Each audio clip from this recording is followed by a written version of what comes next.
Vamos para adelante. Bueno, buenas tardes, gracias por estar acá. La verdad que para mí es un placer presentar este panel. Realmente estamos hablando hace muchos años de transformación, estamos en momentos donde cada vez esto se acelera más. Esto es un contexto general, lo sabemos no solamente por las cuestiones tecnológicas, sino también por cuestiones que tienen que ver con el contexto global. Pero en particular en Argentina también es un proceso de transformación y bueno, y estamos viviendo muchas cuestiones relacionadas con el mundo de las relaciones laborales. Así que para eso vamos a presentar este distinguido panel en este lugar. Primero, Marcelo Aquino, de Aquino Abogados, que nos va a acompañar. También Adrián Cordero, que es gerente de recursos humanos de la Superintendencia de Riesgo de Trabajo. Después Esteban Juanche, que también es asesor de la Secretaría de Trabajo. Y después Mariano Muñoz, que es director de Recursos Humanos de Iberconsa, pero también nos acompaña, que es co-coordinador del Spot Laboral, así que también lo conocen de nuestra comunidad. Así que bueno, bienvenidos, gracias por estar acá. Bueno, y en este contexto, ¿qué podemos hablar justamente de toda esta transformación en relaciones laborales? Bueno, buenas tardes a todos. La verdad que es un honor, un placer estar acá. Si bien estoy reemplazando a Julio Cordero, el secretario, él me pidió expresamente que viniéramos con Adrián porque siempre estuvo cerca, como hablábamos recién, de esta institución. Y bueno, nos tocó en un momento de mucha efervescencia y el tema de la reforma laboral en el que se han generado un montón de expectativas que a veces son mayores a los que entendemos que pueda llegar a salir. Pero hablando con Julio me decía, pensemos entre todos si realmente es necesaria una reforma laboral, si era antes y es ahora después de lo que ya se hizo, y realmente que todos nos hiciéramos esa pregunta, porque es la que nos hicimos nosotros hace varios años que venimos. Nosotros somos abogados que entramos a la función pública ahora, abogados de empresas, de pymes, trabajamos siempre con la gente de recursos humanos y vivimos los problemas del día a día que tienen en las empresas en un contexto normativo que era de determinada forma, pero que lamentablemente no generó mayor empleo. Ustedes ya lo habrán escuchado muchas veces, que del 2011 no crece el empleo registrado en la Argentina. Entonces, si no sirve para crear empleo, a su vez crece y aumenta la litigiosidad en forma desmedida, con sentencias que realmente a veces y muy seguido funden empresas, claramente nosotros entendíamos desde antes de estar en la función pública que algo había que hacer y empezamos a pensar qué cosas cambiaríamos, así como uno va a ver un partido de fútbol y dice, y no, yo sacaría el 4 porque lo están desbordando, el arquero no retiene una. Así empezamos a ver nosotros qué es lo que pasa en el derecho laboral, pero más que nada en el mundo de las empresas. Y empezamos a escribir, a juntar ideas, y bueno, después se nos convocó a que con esas ideas acercarla a alguno de los actores políticos, y por esas cosas llegamos al gobierno que preside el presidente Javier Milei, que tomó estas ideas y fue lo que ustedes vieron cómo se salió con el DNU inicial, que el capítulo laboral entró en un recurso de amparo que quedó frisado, como decimos nosotros, y se insistió con algunas de las cosas más importantes. Bueno, dijimos, lo más importante, tratemos de ponerlo en lo que es la ley bases. Para los que manejan centros de costos, imputaciones de sentencias, entenderán que para nosotros lo más importante que se logró fue la eliminación de las multas, las mal llamadas multas de la 24013, que realmente hacían que una indemnización finalmente se alejara totalmente de los conceptos de la ley de contrato de trabajo, que es un sueldo por año más uno por preaviso, y con esto de que cualquier trabajador o un trabajador que invocaba un empleo no registrado podía reclamar un montón de dinero en exceso a lo que marca la ley. Y nosotros lo que le decíamos a la gente que no está por ahí tanto en el derecho es que esto generaba ni más ni menos que el trabajador con defectuosa registración estuviera en mejor posición que el registrado. Porque el trabajador en negro o con medio sueldo blanqueado en cualquier momento se podía considerar despedido. Punto 1. Siempre tenía una causal. Y después el reclamo era 3, 4, 5 veces mayor del trabajador que tenía todo registrado y todo en blanco. Con lo cual generaba estas cosas que nosotros le decimos distorsiones al sistema laboral, en este caso de indemnización, y así muchos. Entonces, se llegó a la ley bases. Nosotros entendimos que con esto de las multas ya era bastante importante para las empresas. Y lo que se busca, un poco lo que me pidió Julio que les transmita, es que este gobierno lo que busca, o esta secretaría, o todos los que estamos trabajando en la reforma, es generar mayor empleo y generar empleo registrado. Obviamente, después lo va a refrendar Marcelo, porque compartimos esa idea, que el empleo se genera porque la economía lo demande, no porque las normas sean más favorables. Eso está clarísimo. Pero una vez que esto pase, el contexto para contratar empleados y para administrarlos sea bastante más beneficioso, bastante más amigable para el empleador.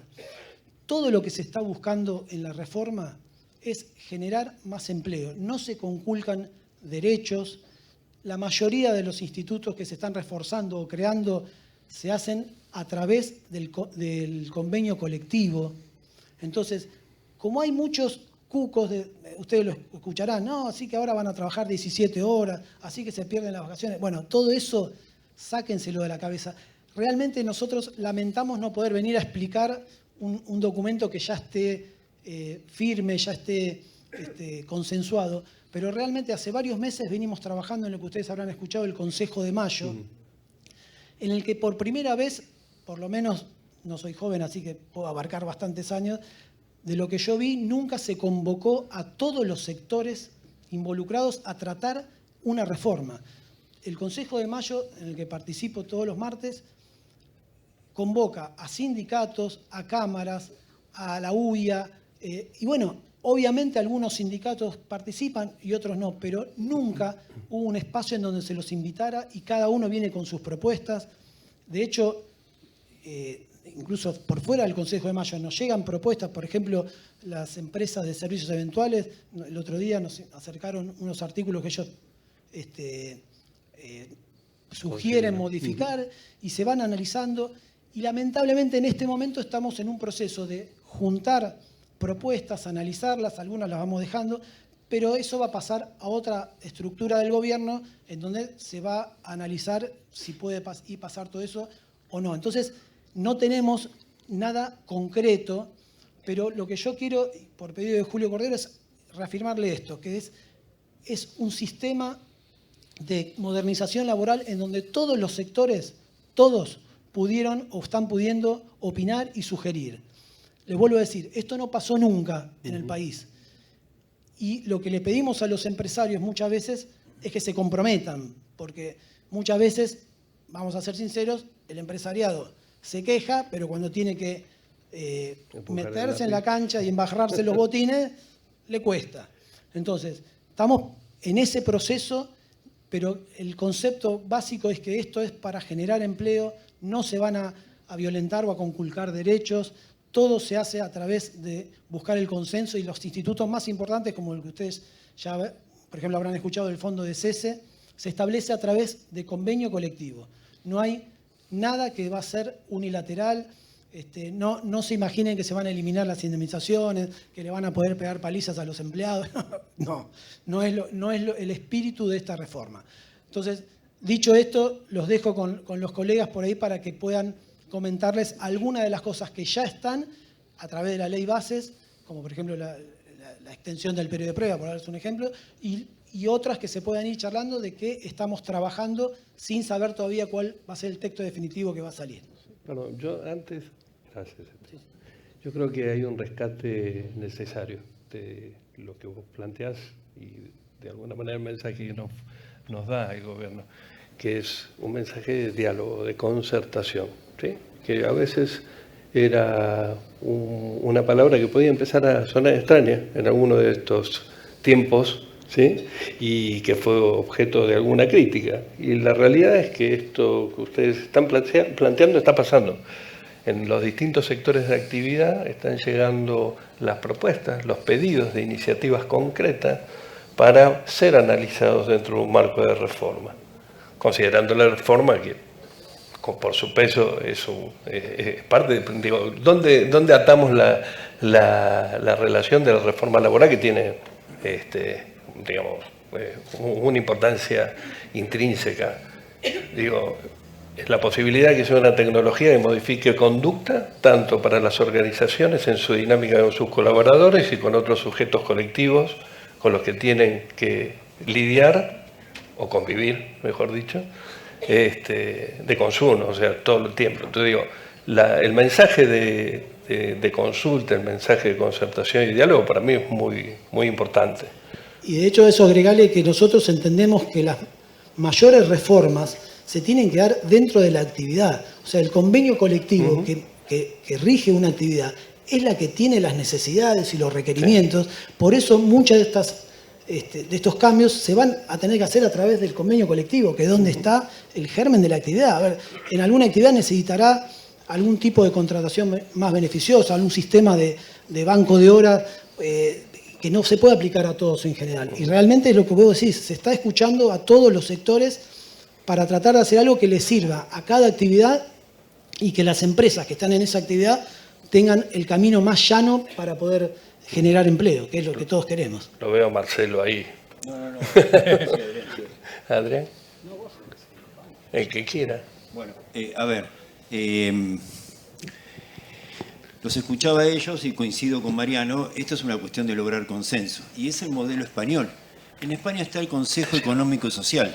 ¿Qué es el Consejo Económico y Social? Es aquello que se interactúa, se consensuan los términos donde hay profesores universitarios, representantes de las 3 centrales de trabajadores que tiene España, representantes de las cámaras empresarias, junto con los representantes, los llamados diputados españoles. Entonces, cuando una ley se presenta como proyecto, ya hay consenso. Y acá me quiero detener un minuto. ¿Qué hablamos cuando hablamos de una reforma laboral? Capaz que, permítanme, no voy a hacer una dinámica de grupo como la de recién, tenemos ese grupo donde buscan el derecho a generar empleo, obviamente con una economía determinada. Si yo tengo una economía que me permita generar empleo y tengo unas normas laborales que me den previsibilidad en la generación de ese empleo, capaz que en vez de un empleo, capaz que genero 2 o 3 empleos. Ahí es donde se genera el valor agregado para las organizaciones y para, lo que se decía hoy en la mañana, cada uno se crea su empleo en función de sus habilidades, como se menciona. Entonces, capaz que estamos buscando la generación del derecho al empleo, como fue en su momento, aquellos que peinen canas, la Ley Nacional de Empleo con los contratos promovidos. Tratar de generar empleo, no importa que las cargas sociales sean menores, para tratar de que haya mayor cantidad de empleabilidad formal. Quizás acá estamos pensando como grupo en la necesidad de permanencia, donde tenga la posibilidad, como se hablaba hoy en la mañana, Romina, de Panamerican Energy, de que en función de las habilidades yo pongo a cada una de las personas en distintos proyectos. Y esos proyectos me permiten a mí una disponibilidad y no hablar de ius variandi, no hablar de categoría profesional, no hablar de que la tarea no me corresponde o si me corresponde, que la jornada de trabajo, obviamente respetando los descansos. Entonces, de alguna manera, tener esa disponibilidad. Porque hoy la realidad me lleva a eso. Y no es una cuestión de explotar a la persona, pagarle menos. No, estamos hablando en función de habilidades y por tanto vamos a pagar en función de esas habilidades.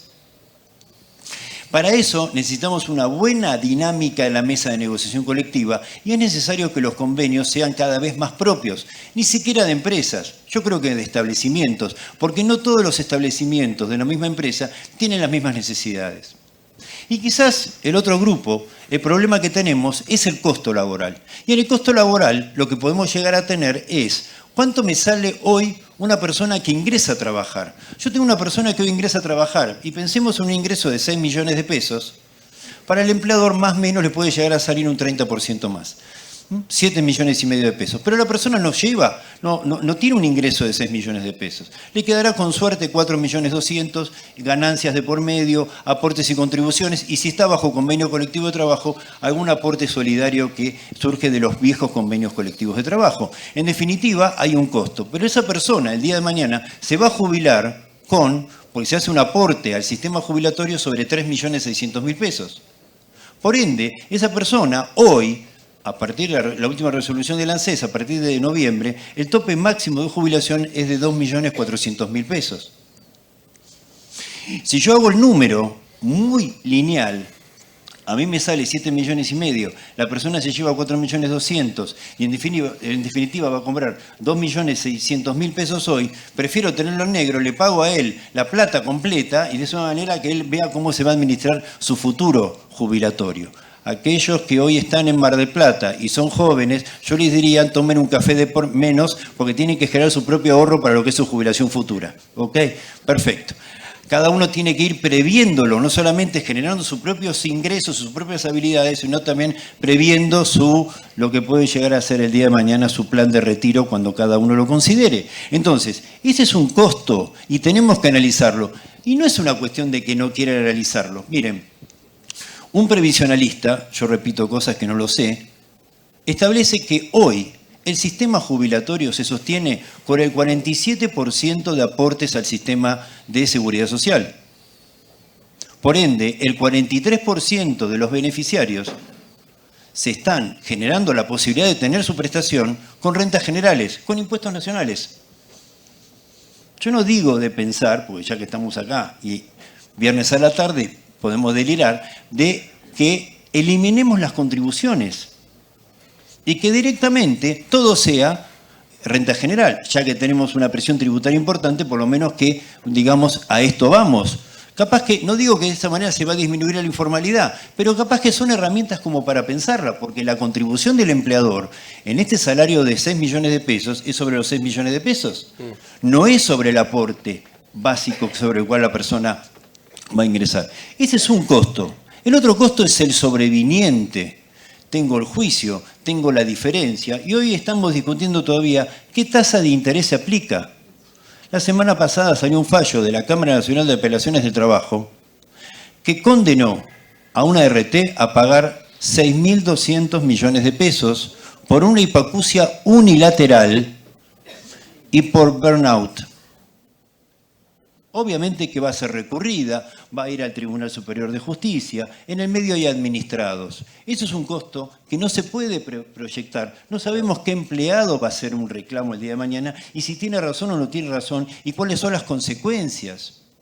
Bien decía Esteban, se derogaron las multas. Ya hay algún fallo donde dicen que realmente le provoca al trabajador un daño moral y por ende hay que pagarle una indemnización equivalente a... ¿Por qué? Porque hay muchos jueces que consideran que son los que sostienen los principios del derecho del trabajo. Y los únicos principios que se sostienen en el derecho del trabajo es aquellos previstos en la ley derogada. Con esa concepción, y hoy la Justicia Nacional del Trabajo tiene solamente 47 jueces titulares sobre 80 jueces que tienen que tener cargo, porque no se designan jueces. A un camarista de la Cámara Nacional de Apelaciones del Trabajo le ingresan 30 expedientes por día para dictar sentencia. Imposible que puedan estar al día y que cuando dicte una sentencia, esa sentencia se ajusta porque ya no hay contemporaneidad con el daño que se quiere reparar. Estas son las cosas que tenemos que reformar. Y si buscamos empleabilidad, tenemos que pensar en lo que es, y esto, la gente que hace empleo, lo que es la incorporación de personal como un nuevo empleo. No tienen comprensión de texto. Aquellos que damos clases nos cuesta a veces que lean y que se pongan a leer cosas que realmente son complejas supuestamente. No tienen comprensión de texto, no saben lo que es una ecuación matemática. Se bajó el índice de deserción escolar en la escuela secundaria del 22% al 15%, pero porque se bajaron los niveles de exigencia. Desde el año 1994 están desfederadas todos los planes educativos. Cada jurisdicción decide sus planes educativos. El escenario es el que tenemos. Y el último dato. En una población de entre 25 y 34 años de edad, en Argentina, con trabajadores que tengan nivel terciario completo, estamos en un 19%. Chile está en un 42%. Colombia un 35%. Los países del G20 en un 41% y los países de la OCDE en un 48%. Nadie habla de reforma educativa. Ninguna jurisdicción. No es una cuestión del Estado Nacional. El Estado Nacional coordina a los ministerios de educación de cada uno de las jurisdicciones. Entonces, esto también es una realidad que tenemos. En definitiva, y tomo lo que decía Esteban, es pensar en la agenda del metro cuadrado de cada uno. No pensemos que una reforma nos va a caer maná del cielo, aunque sean creyentes, porque no es una cuestión de que no estamos en el medio del desierto. Uno puede seguir haciendo cosas en lo que le corresponde. Hoy hablaban de habilidades. ¿Cómo yo puedo incentivar habilidades? ¿Cómo puedo formar a la gente sabiendo que esta gente tiene un sentido de rotación mayor al que yo pude haber tenido quizás a la edad que tengo ahora? Perdón, Marcelo, yo quería agregar en algo un mensaje dirigido a ustedes que me quedó pendiente. Muchos de los puntos o de los temas que se están tratando en la reforma están dirigidos muy directamente a la gestión de los recursos humanos. Por ejemplo, ustedes, me acordé porque él habló de la litigiosidad, de las diferencias. Ustedes, por ejemplo, habrán tenido en sus empresas reclamos por diferencias salariales porque en la base de cálculo no se tomó el celular y si lo usaba una parte para uso propio o de la empresa o la cochera. Bueno, por ejemplo, se está tratando de hacer un listado cerrado de cuáles son los beneficios sociales excluidos de la remuneración para evitar los juicios. Después, a ver, por ejemplo, yo sé que es un tema, los abogados lo tenemos a diario, el tema de los certificados médicos, que genera juicios, porque el trabajador dice, tengo 15 días, lo mandan a control médico del artículo 210 y dice, no, te está para trabajar, entonces le dejan de pagar el sueldo, se considera despedido porque no se le pagó el salario, juicio. Se está pensando en hacer una comisión médica oficial en el marco de la Secretaría de Trabajo para que intervenga inmediatamente, no un perito que lo va a determinar 6 años después, a ver si el trabajador estaba enfermo o no, que determine en el momento o con un plazo muy breve si el trabajador tiene que estar de licencia o no. Esas cosas van a redituar indefectiblemente en la baja de la litigiosidad. Lo otro que me parece que no va a entrar, pero que para mí sería fundamental, y lo propuse en varias reuniones, pero por ahora no pega, es que el trabajador no se lo haya que notificar por carta documento. En el mundo de hoy, que todos tienen una casilla de mail, hasta el WhatsApp, nos notifican las multas de tránsito, todo, tener que esperar que una carta documento la reciba, que el cartero no entre porque es zona peligrosa, entonces en el interín el trabajador sí manda un telegrama en donde intima. Esas cosas parecen de otro mundo. Yo creo que lo que les quería reafirmar era eso, que la reforma busca mejorar la gestión de ustedes en los recursos humanos.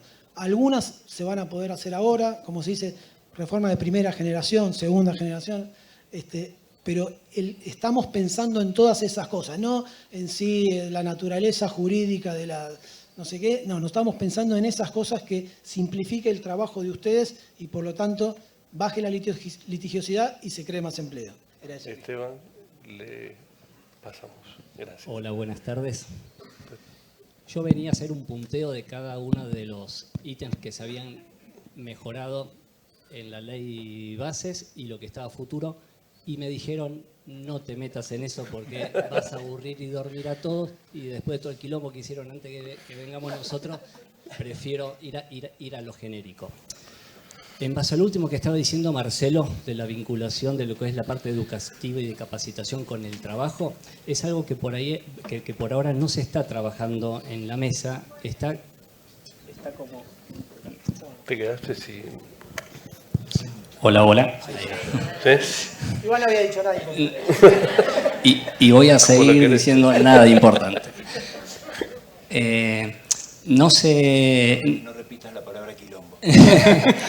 No se está trabajando en eso porque es como bastante a futuro todavía. O sea, el día de mañana cuando haya mucha oferta de trabajo, cuando se logre estabilizar el mercado y se logren generar las condiciones de confianza en la inversión y en la dación de trabajo y haya mucha oferta de trabajo, el temor que pasa si no hay buena educación y buena capacitación es que haya mucho trabajo para dar y no gente que lo pueda tomar.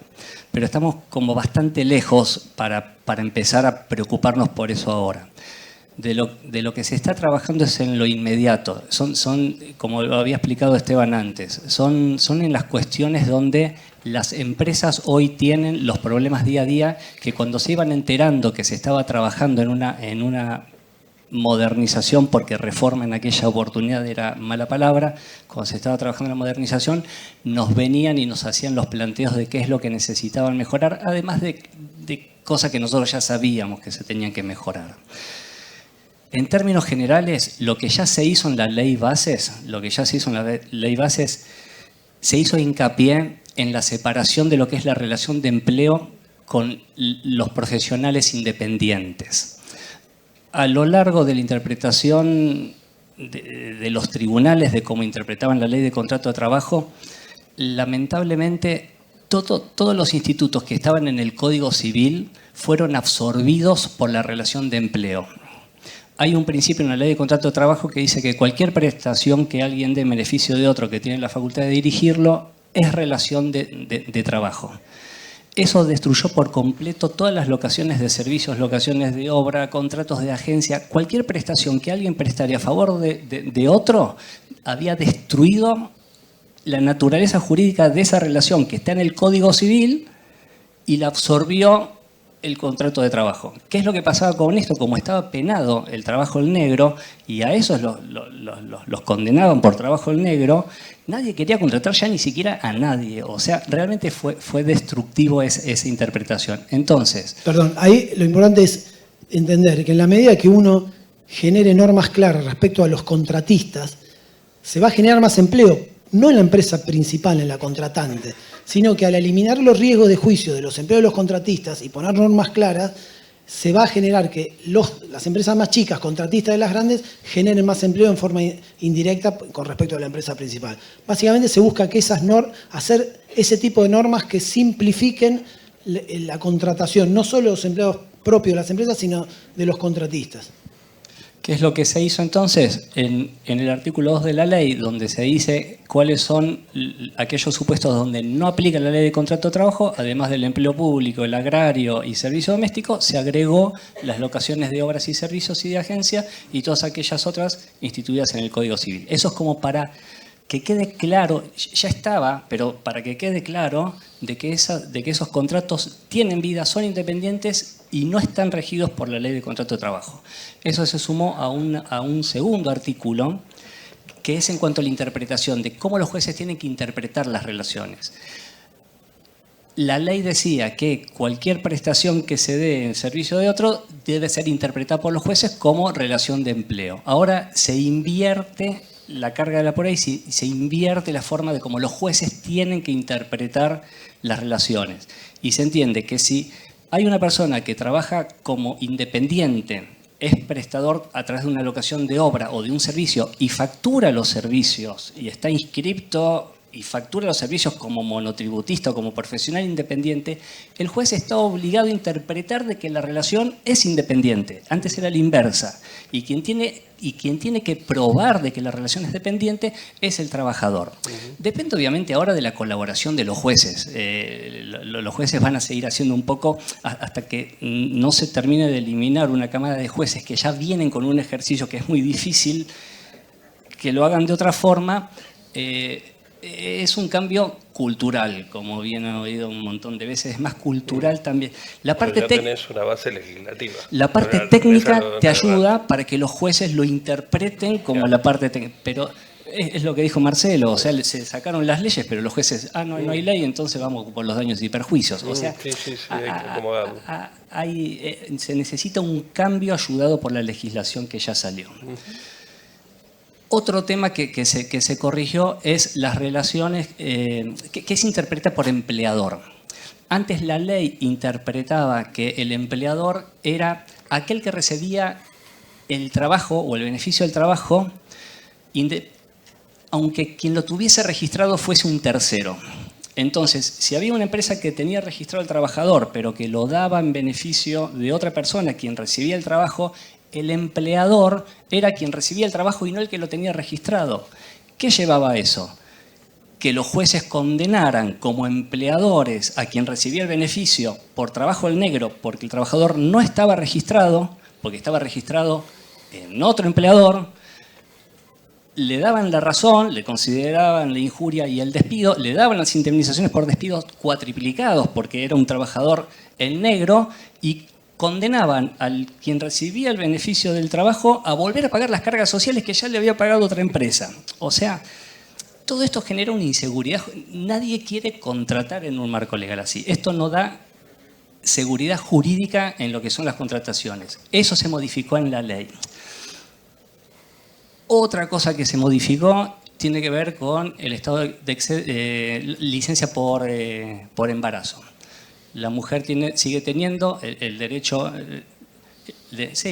los 45 días antes y 45 días. Vamos a tener que ir cortando, hay un montón. Voy a hacer esto. Voy a cortar acá porque me engancho. Quiero explicar cada uno de los institutos. ¿Te puedo decir algo? Sí. Quisiera explicar cada uno de los institutos para mostrarles de que ninguno, absolutamente ninguno, fue contra de los derechos de un trabajador. O sea, de todos los que les puedo enumerar uno por uno, son todos en beneficios y no hay un solo perjuicio para un solo trabajador. Para romper este fantasma que hay de que la reforma laboral viene en desmedro de los trabajadores, nada más que eso. Adrián, puedo decir que ustedes prepararon un trabajo que va a estar a disposición de los asistentes, donde hay un detalle de esto que no le dejamos decir a Adrián por una cuestión de tiempo, pero me gustaría si podemos hacer redondear un poco el concepto, el propósito de la norma. No sé si vos querés, Esteban, hacerlo. Reafirmar y tener en claro que los institutos que se están buscando modificar son en beneficio de la transparencia de las relaciones laborales y de la certeza y previsibilidad para ustedes, que son los que administran los recursos humanos. Que toda la reforma se hizo con esa visión, o se está haciendo con esa visión, con el agregado de ir pensando de qué forma después los jueces van a querer voltear lo que estamos haciendo, con lo cual se están viendo al mismo tiempo el remedio y la enfermedad.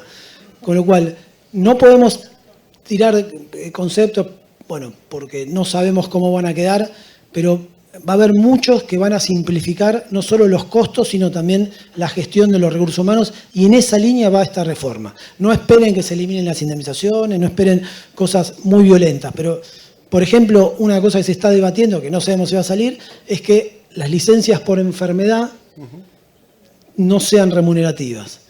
Porque, a ver, visto desde el punto de vista lógico, ¿por qué un empleador se tiene que hacer cargo de una enfermedad? Si no la causó, no es un accidente de trabajo. Entonces, por lo menos, si el sistema ya está estipulado que están a cargo del empleador, que por lo menos tengan el beneficio de que no sean remunerativos y no se paguen cargas sociales sobre las licencias por enfermedad paga del artículo 208. No sabemos si se va a aprobar, si se va a consensuar, pero en esa línea se están pensando las cosas. Básicamente eso. Sí, y la simplificación laboral en los registros y hacer más fácil la contratación también. Tampoco sabemos hasta dónde se va a avanzar. Igual yo les voy a tomar un compromiso, que es acompañarnos en el spot, lo que hacemos cada 15 días. Y si ustedes quieren, nos pueden dar después mayor detalle en la medida que esto vaya sucediendo, pues es dinámico y está en gestación. Está en plena elaboración, así que nos comprometemos. Sí. Marcelo. Para cerrar, ¿cuál es una agenda de las empresas? La negociación colectiva. En 1995, con la ley de convertibilidad, se dejaron de discutir paritarias porque ya no se discutían salarios.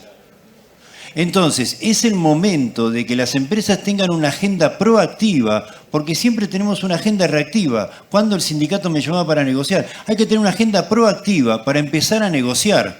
El convenio colectivo de escribanos públicos tiene la categoría de escribiente, porque las escrituras se hacían a mano en tinta china. Entonces, es una cuestión de empezar a sentarse a negociar, en función de darle coherencia a lo que dice el convenio colectivo con lo que pasa en la realidad de las empresas y de cada establecimiento. Y eso es una agenda propia.